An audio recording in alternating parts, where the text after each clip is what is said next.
இல்ல காவேரி விவகாரம் உச்சநீதிமன்றத்தில் இருக்குது. உச்சநீதிமன்ற கண்காணிப்புல காவலி உச்சநீதிமன்றம் நிறைய அது குறித்து இந்த கவுன்சில் விவாதிக்கிறது சரியா இருக்கு. அது குறித்து எந்த விவாதம் இது நடைபெறவில்லை. முல்லை பெரியாறு கேரளா புது பிரச்சனை கிளப்பிருக்கேன் சார். அவங்க புது அணை கட்டணும்னு சொல்லியிருக்காங்க.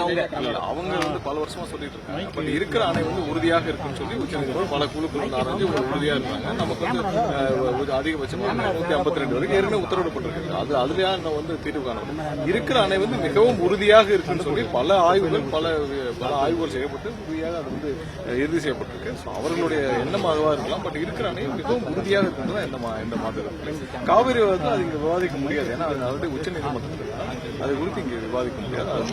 கர்நாடக முதலமைச்சர் சந்தித்து பேசியிருக்காரா? இந்த காவிரி நீரை கொடுக்கணும் அது மாதிரி கேட்டிருக்காரா?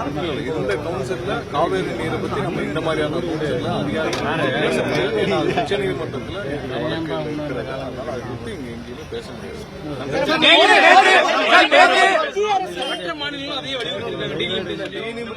நம்மளோட நிலைப்பாடு நம்மளோட நிலைப்பாடுகள் அனைத்தும் சேர்ந்து எல்லாம் கண்டிப்பா நம்மளோட நிலைப்பாடு அந்த 543 fees 39 நமக்கு இதுல எந்த மாற்றம் தேவையில்லை. அதே மாதிரி தான் கேள்வி. இதுல எந்த விதமான டீலிங்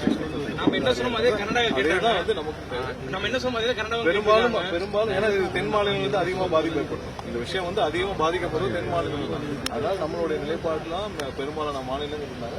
அதுல எந்த மாற்றமும் இருக்கக்கூடாது. கண்டிப்பாக நம்மளுடைய இந்த கருத்துக்களை தெரிவிச்சுட்டோம்.